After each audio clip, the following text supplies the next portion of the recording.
ॐ पृथिवी शान्तिरन्तरिक्षगं शान्तिर्द्यौः शान्तिर्दिशः शान्तिरवान्तरदिशा शान्तिरग्निः शान्तिर्वायुः शान्तिरादित्यः शान्तिश्चन्द्रमा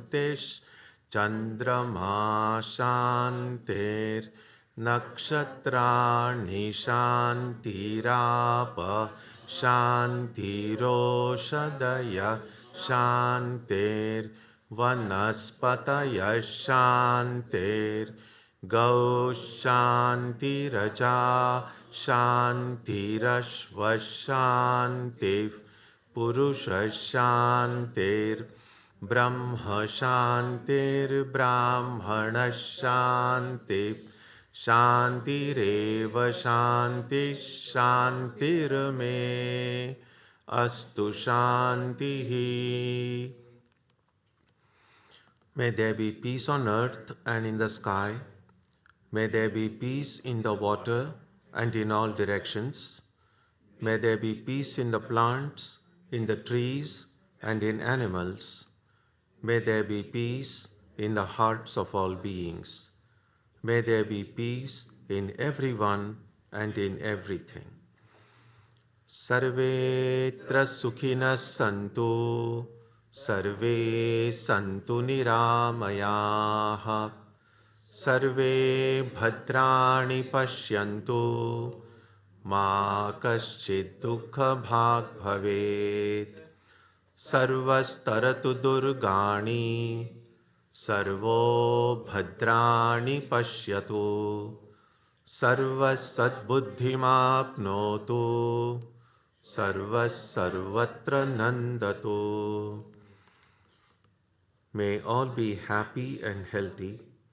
May all see what is good, and may no one experience misery. May all overcome their obstacles and acquire good tendencies. May people everywhere find joy and fulfillment.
Good morning, everyone.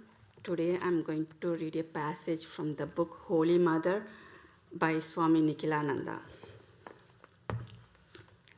What Holy Mother taught. As we have seen, Holy Mother in her spiritual ministry acted as mother, teacher, and divinity. Her motherly solicitude for the physical welfare of her disciples was expressed in her prayers to God when she visited the holy places during her pilgrimage. She once remarked that, as was natural to a mother, any physical privation, being inwardly assured that Sri Ramakrishna himself would look after their liberation. To the disciples, she often said, "Whenever you are in danger or trouble, remember that you have a mother." Or, "Do not be afraid, the Master is behind you, and I am too as your mother." As divinity, she bestowed her grace, without which liberation is impossible. Holy Mother once said that whatever was needed for the disciples' liberation, she had given them at the time of initiation when she transmitted the spiritual power to them. She also said again and again that they would have spiritual illumination at the hour of death or after a few more births. As teacher, Holy Mother stressed the need of sadhana or spiritual discipline, without which there could be no spiritual attainment. Disciples came to her with doubts and problems, and she had to solve them in order to discharge her responsibility as their guru. In this chapter, we shall consider what she taught. All prophets and saints have emphasized the practice of spiritual discipline. Religion is not a mere acceptance of dogmas or beliefs, nor does it consist in mere study of the scriptures or observance of moral laws or performance of rituals. The main purpose of religion is to help a man bring out his potential divinity and apply the knowledge of this divinity to his everyday life. Rituals, dogmas, moral disciplines, prayer, meditation, and scriptural study are only helps. From time out of mind, spiritual seekers have practiced disciplines to curb their senses, control the mind, and realize the ultimate substantiality of the phenomenal world. Man considers the world to be real and is trapped in it because he directly perceives it with his senses. But his knowledge of God through study is indirect and mediate.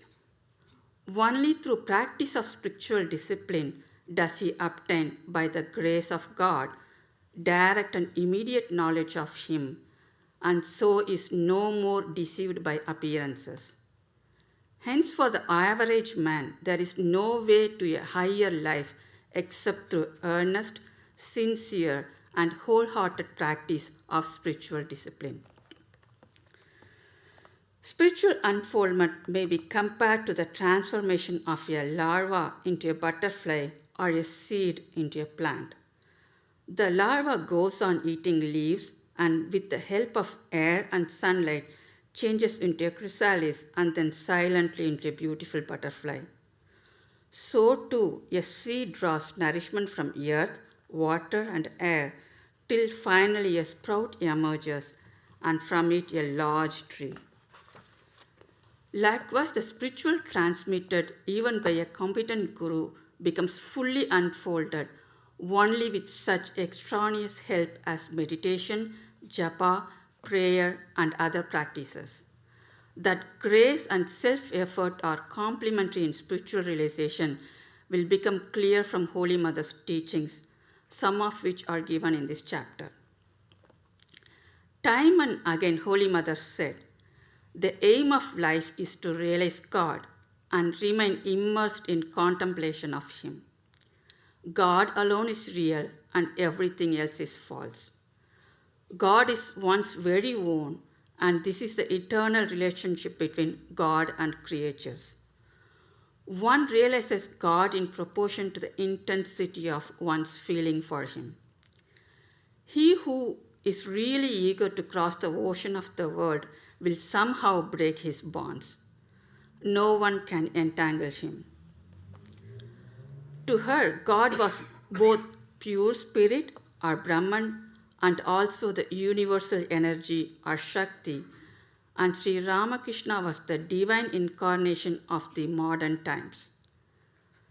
The Master is the embodiment of all deities and all mantras, she said. Really and truly, one can worship through him all gods and goddesses. And she continued, Sri Ramakrishna assumed this human body to remove the sorrows and suffering of others. He moved about in disguise as a king walks through his capital. The moment he became known, he disappeared. On another occasion, Holy Mother said, He who has prayed to the Master even once has nothing to fear. By praying to him constantly, one obtains ecstatic love through his grace. This love is the essence of spiritual life. The Master used to say to his devotees, I have made the mold, now you may cast the image. To cast the image means to meditate on the Master, to think of various incidents of his life. Contemplate the great suffering the Master had to undergo because of taking upon himself the results of the bad karma done by others, and then you will find that your body and mind have been purified. Your grief and misery will disappear if you only remember how the Master, through divinity itself, suffered for the sake of others and yet did not miss even for one moment the ecstatic joy he experienced from the contemplation of the Divine Mother. Thus she advised her disciples to meditate on Sri Ramakrishna and repeat his name. Through his grace, every desire of the seeker would be fulfilled. Those who pray to him, the Mother taught, will never suffer from want of food or other physical privations, and will also easily gain love and knowledge of Brahman. But she was not dogmatic. Once Swami Arupananda said to her, Those who are obtaining your blessings are fortunate indeed. What will happen to the people in the future? What do you mean? The mother asked with great surprise. Why will not they too succeed? God exists everywhere and at all times. Are people not realizing God in other countries? On another occasion, she said, Holy men are born on earth to show people the way of God. They teach differently. There are many paths leading to the same goal. Therefore, the teachings of all saints are true. Realization of God, according to Holy Mother, does not mean anything peculiar or abnormal. It enables a man to discriminate between the real and the unreal, deepens a man's knowledge and consciousness, and enables him to pass beyond life and death. Sounding a higher note, she said, in the course of time, God and other such things disappear. After the attainment of knowledge, one realizes that the Master and other forms of God are Maya. They come, they go. Once Naren said to me, Mother, nowadays I see everything vanishing away. I said to him, But do not make me vanish. He replied, Where shall I stand if you vanish? If knowledge effaces the lotus feet of the Guru, then what will it be its support? Then Mother added, God and his forms disappear after the awakening of the knowledge. There remains only the Mother. One finally sees that Mother alone exists, pervading the whole universe. All differentiation is effaced. This is the simple truth.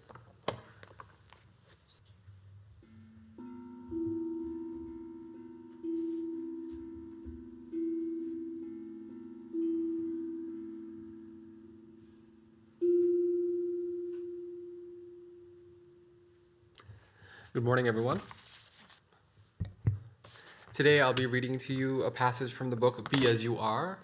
This contains the teachings of Sri Ramana Maharshi, and many of you may have been familiar. He's a revered Jivan Mukta in our contemporary era.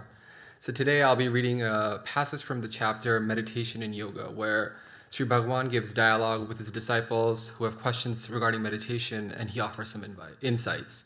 And I think since many of us do engage in meditations, these insights may be helpful because they're definitely helpful to me. So as I'll start, it's basically a question and answer dialogue. So I'll state the question, then I'll go with the answer. So the question begins. What is the difference between meditation, dhyana, and investigation, vichara? Sri Bhagavan answers, both amount to the same. Those unfit for investigation must practice meditation. In meditation, the aspirant, forgetting himself, meditates, I am Brahman, or I am Siva, and by this method holds on to Brahman or Siva. This will ultimately end with residual awareness of Brahman or Siva as being. He will then realize that this is pure being, that is, the self. He who engages in investigation starts by holding on to himself and by asking himself, who am I? The self becomes clear to him. Mentally imagining oneself to be the supreme reality, which shines as existence, consciousness, and bliss, in meditation, fixing the mind in the self so that the unreal seed of delusion will die in inquiry. Whoever meditates upon the self is whatever bhava, or the mental image, attains it only in that image. The peaceful ones who remain quiet without any such bhava attain the noble and unqualified state of kaivalya, the formless state of the self. Next question. Meditation is more direct than investigation because the former holds on to the truth, where the latter sifts the truth from the untruth. Sri Bhagwan answers, For the beginner, meditation on a form is more easy and agreeable. Practice of it leads to self-inquiry, which consists in sifting the reality from the unreality. What is the use of holding on to the truth when you are filled with antagonistic factors? Self-inquiry directly leads to the realization by removing the obstacles and which make you think of the self is not already realized. Meditation differs according to the degree and advancement of the seeker. If one is fit for it, one might directly hold on to the thinker, and the thinker will then automatically sink into his source, pure consciousness. If one cannot directly hold on to the thinker, one must meditate on God. In due course, the same individual will have become sufficiently pure to hold on to the thinker and to sink into the absolute being. Meditation is possible only if the ego is kept up. There is the ego and the object meditated upon. The method is therefore indirect because the self is only one. Seeking the ego, that is its source, the ego disappears. What is left is of the self. This method is the direct one. Next question. There is no way found to go inward by means of meditation. Answer. What else are we now? Our very being is that. Next question. Being so, we are ignorant of it. Answer. Ignorant of what? Who is the ignorance? If ignorance of the self, are there two selves? Next question. There are not two selves. The feeling of limitation cannot be denied due to limitations. Bhagwan answers. Limitation is only in the mind. Did you feel it in deep sleep? You exist in sleep. You do not deny your existence. Then, the same self is here and now in the wakeful state. You are now saying that there are limitations. What has now happened is that there are these differences between the two states. The differences are due to the mind. There was no mind in sleep, whereas now it is active. The self exists in the absence of the mind also. Question. Although it is understood, it is not realized. He answers, it will be by and by with meditation. Next question. Meditation is with mind. How can it kill the mind in order to reveal the self? Meditation, he answers, meditation is sticking to the one thought. That single thought keeps away other thoughts. Distraction of the mind is a sign of its weakness. By constant meditation, it gains strength, and that is to say, the weakness of the fugitive thought gives place to the enduring background free from thought. This expanse devoid of thought is the self. Mind in purity is the self. Question: what is dhyana or meditation? The answer: it is abiding as one's self without swerving in any way or form of one's real nature, without feeling that one is meditating. Next question: what is the difference between dhyana and samadhi? He answers: dhyana is achieved through deliberate mental effort. In samadhi, there is no such effort. Next question: what are the factors to be kept in view in dhyana? He answers: it is important for one who is established in the self, or atmanishta, to see that he does not swerve in least from this absorption. By swerving from his true nature, he may not see before him bright effulgences, or hear unusual sounds, or regard as real vision of gods appearing within or outside himself. He should not be deceived by these and forget himself. Question: how is meditation to be practiced? And he answers: meditation is truly speaking, atmanishta, to be fixed on the self. But when thought crosses the mind and effort is made to eliminate them from the effort is usually termed meditation. Atmanishta is your real nature. Remain as you are. That is the aim. Next question. But thoughts come up in our effort meant to eliminate thoughts only. Yes, he answers. Meditation being the only single thought, the other thoughts are kept away. Meditation is only negative in effect in as much as thoughts are kept away. Next question. It is said that Atma samashtam marana kritva, fixing the mind in the self, but the self is unthinkable. He answers, why do you wish to meditate at all? Because you wish to do as you're told, Atma samashtam marana kritva. Why do you not remain as you are without meditating? What is the mana, the mind? When all thoughts are eliminated, it becomes Atma samashta, fixed in the self. Next question. If a form is given, I can meditate on it, other thoughts are eliminated, but the self is formless. He answers, meditation on forms, our concrete object is said to be dhyana, whereas enquiry to the self is vichara, which is enquiry, or nididhyasana, uninterrupted awareness of being. Next question. There is more pleasure in dhyana than in sensual enjoyments, yet the mind runs after the latter and does not seek the former. Why is it so? He answers, pleasure or pain are aspects of the mind only. Our essential nature is happiness, but we forget the self and imagine that the body or the mind is the self. It is wrong identity that gives us rise to misery. What is to be done? The mental tendency is very ancient and has continued throughout innumerable past births. Hence, it has grown strong. That it must go before the essential nature of happiness asserts itself. Next question. How is dhyana to be practiced, with eyes open or closed? He answers, it may be done either way. The point is that it must be introverted and kept active in its pursuit. Sometimes it happens that when the eyes are closed, the latent thoughts rush forth with great vigor. It may also be difficult to introvert the mind with the eyes open. It requires strength of the mind to do so.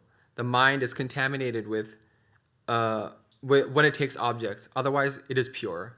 The main factor in dhyana is to keep the mind active on its own pursuits without taking in external impressions or thinking of other matters.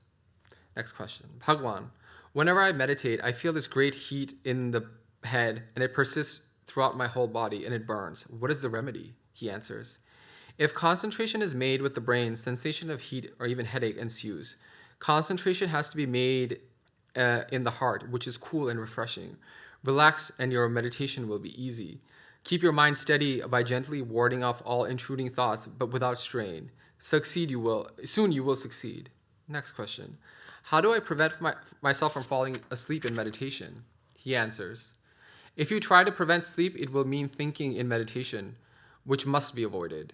If you slip into sleep while meditating, the meditation will continue even during and after sleep. Yet being a thought, sleep must be got rid of for the final natural state to be obtained consciously is Jagrath, which is the waking state. Without disturbing thought, waking and sleeping are mere pictures on a screen of the native. native thought-free state. Let them pass unnoticed. Question. What is to be meditated upon? He answers, anything you prefer. Question.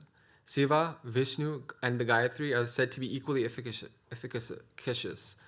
Which should I meditate upon? He answers, anything you like best. They are all equal in their effect, but you should stick to one. Question. How do I meditate? Concentrate on that one whom you like best. If a single thought prevails, all other thoughts are put off and finally eradicated. So long as diversity prevails, there are bad thoughts. When the objects of love prevails, only good thoughts hold the field. Therefore, hold on to that one thought only. Dhyana is the chief practice. Dhyana means fight. As soon as you begin meditation, other thoughts will crowd together, gather force, and try to sink the single thought to which you try to hold.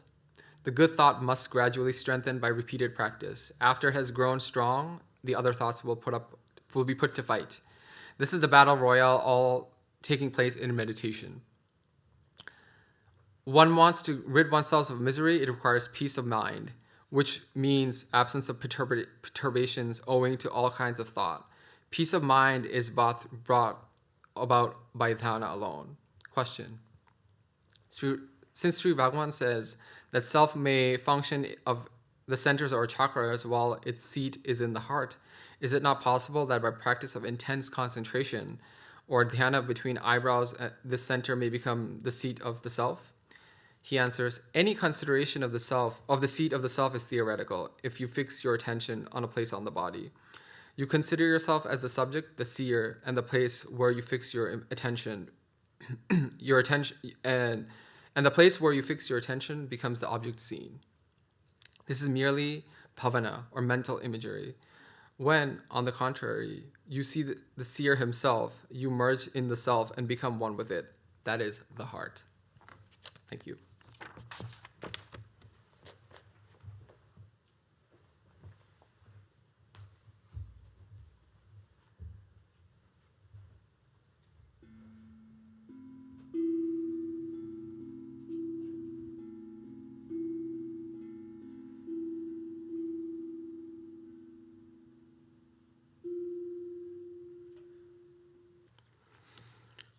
Om Asatoma Satkamaya Tamasoma Jyotirgamaya Mrityorma Amritam Gamaya Aviravirmayedhi Rudrayate Takshinam Mukham Tenamam Pahi Nityam.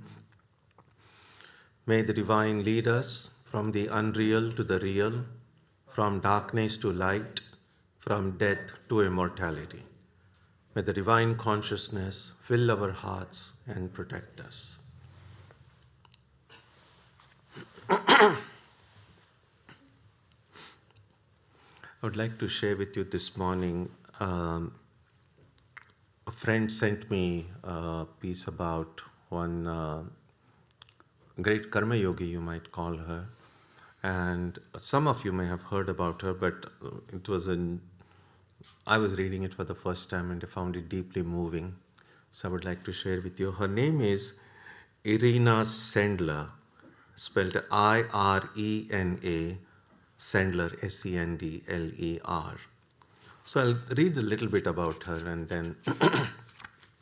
So Irina Sendler was born as Irina Krajzonowska, very difficult to pronounce these East European names, on February 15, 1910 in Warsaw, Poland, was raised by her parents to respect and love people regardless of their ethnicity or social status. She grew up in the town of Otwock, Poland. Her father, a physician, died from typhus that he contracted during an epidemic in 1917. He was the only doctor in his town, near Warsaw, who would treat the poor, mostly Jewish community of their tragic disease. As he was dying, he told his 7-year-old daughter, Irina, if you see someone drowning, you must try to rescue them, even if you cannot swim. After his death, Jewish community leaders offered her mother help in paying for Sendler's education. Sendler studied Polish literature at Warsaw University. She opposed the ghetto bench system that existed at some pre-war Polish universities and defaced her grade card. As a result of a public protest, she was suspended from the University of Warsaw for 3 years. When World War II started in 1939, Irina immediately started protecting her Jewish friends in Warsaw. When the Warsaw Ghetto was erected in 1940, Irina saw the danger ahead.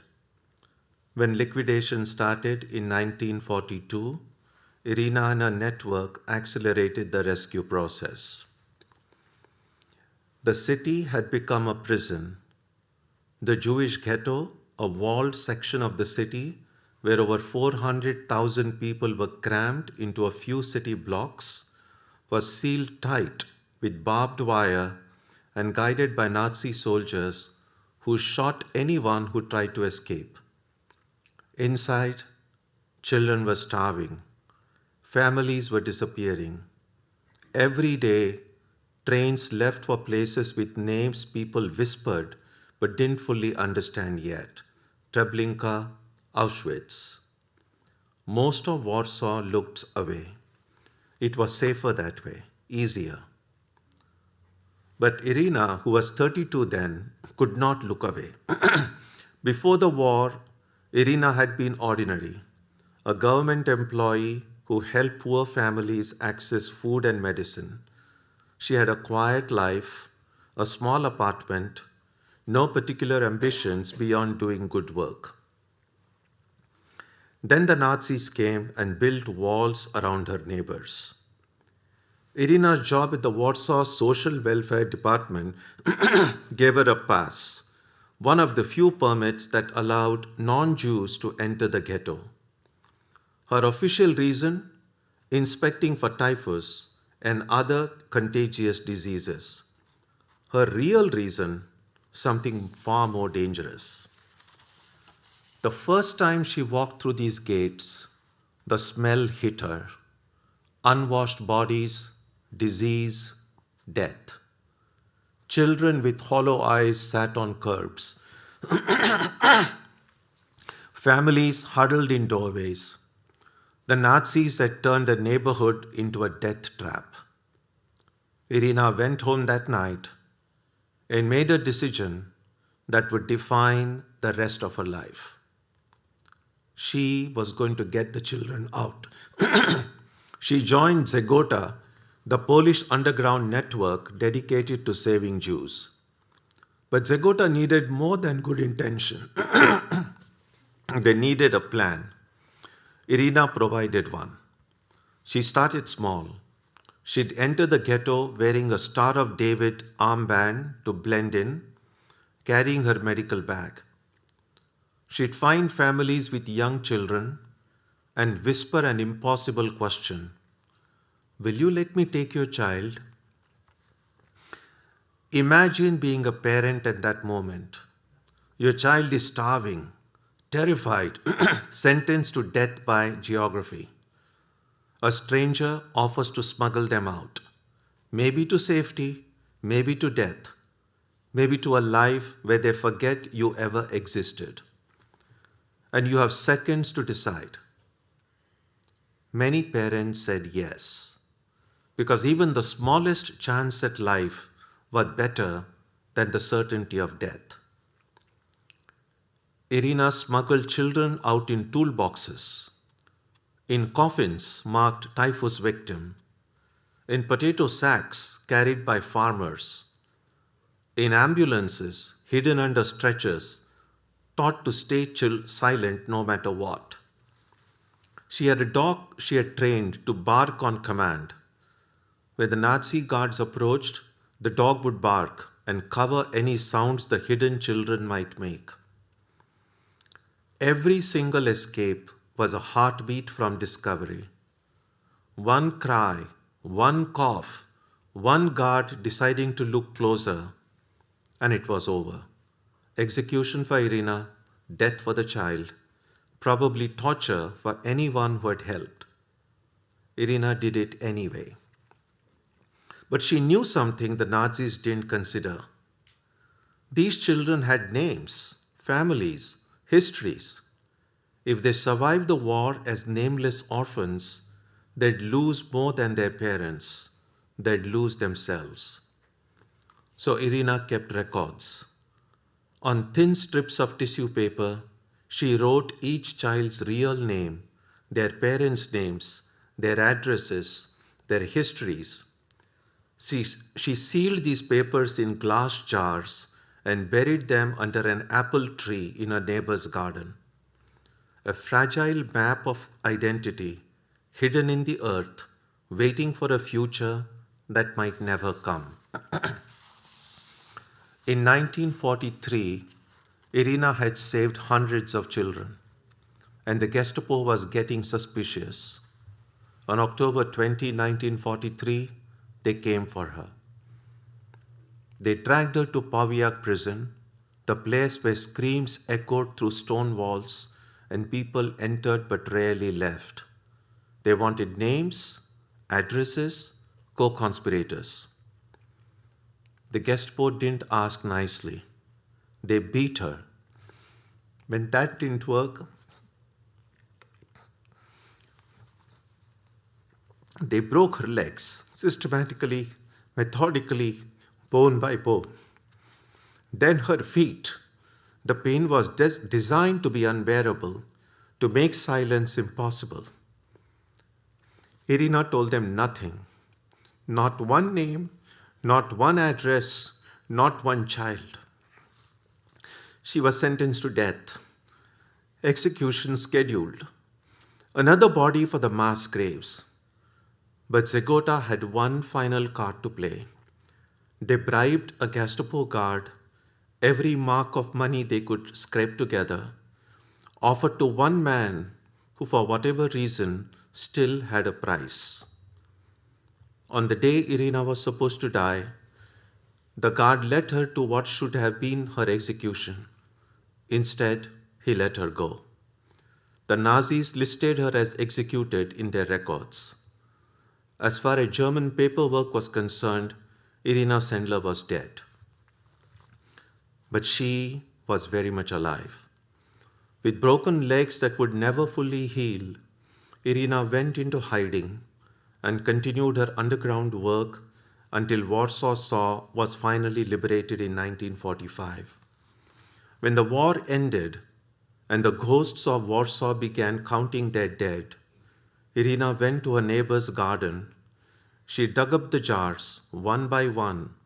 She opened them. The tissue paper was fragile but readable. Names emerged from the earth like prayers answered. And then began the heartbreaking work of reuniting families. Some children found parents who had survived the camps.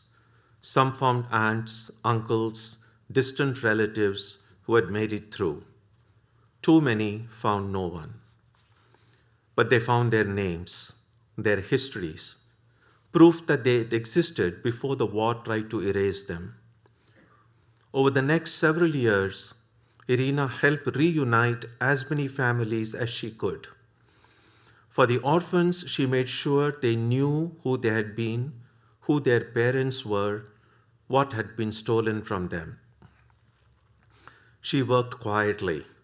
No press conferences, no medals, no recognition. For decades, almost no one outside Poland knew her name. In the 1960s, the Israeli government recognized her as the righteous among the nations, a title given to non-Jews who risked their lives to save Jews during the Holocaust. Still, the world mostly didn't know. Then in 1999, a group of Kansas high school students stumbled across a brief mention of her in a footnote. They couldn't believe 2,500 children had been saved by one woman. They wrote a play about her. The play went viral. Media attention followed. At age 90, Irina Sendler was suddenly famous. She hated it. I could have done more, she told reporters.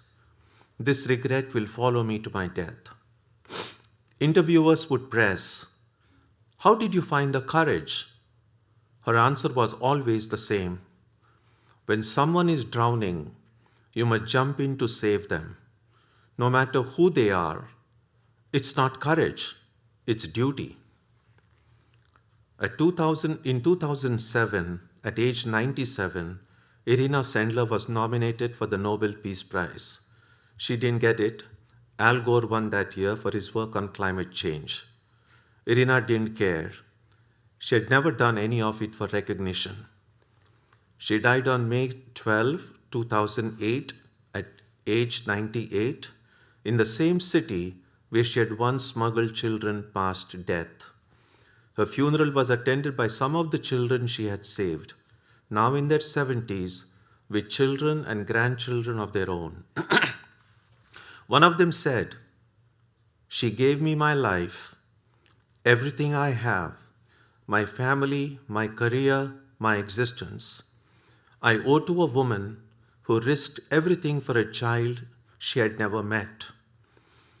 2,500 children grew into adults because Irina Sendler refused to look away. Those adults had children.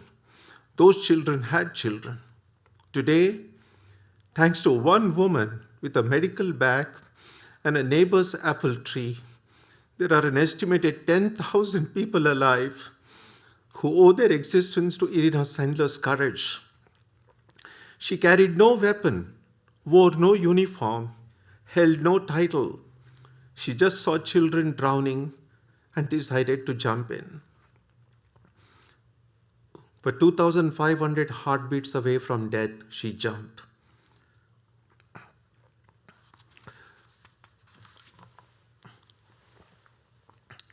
Sometimes we feel that as just one person, as an individual, that we have limited power. But we can see clearly this was an extraordinary situation during the World War II, and we hope such a situation never comes in our life any time. But even in little ways, if we find people around us who need help, in whichever way we can do so, if we truly do it without thinking about ourselves, that is the spirit of Karma Yoga. I have no doubt that if Swami Vivekananda had met this woman, he would have said, "She is a real Karma Yogi. She is a real..." So Vedanta, being a student of Vedanta, is more than simply just sitting and doing japa. Yes, that's important. That's important, sure. But ultimately, it should show in how we live our life day to day, how we are able to help people. And by people, I don't just mean strangers on the streets. It includes some members of our own family. Our family, friends, people we know, people we don't know. But whenever there is a chance to help, if we can do that without thinking of our own selves, that will purify the heart. When that purifies the heart, we'll have that clarity of perception to see truth, to see reality, the reality that dwells in our own heart and the reality that is outside. Om Jananim Saradam Devim Ramakrishnam Jagadgurum Padapadme Tayo Shritva Pranamami Muhurmuhu.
Maharaj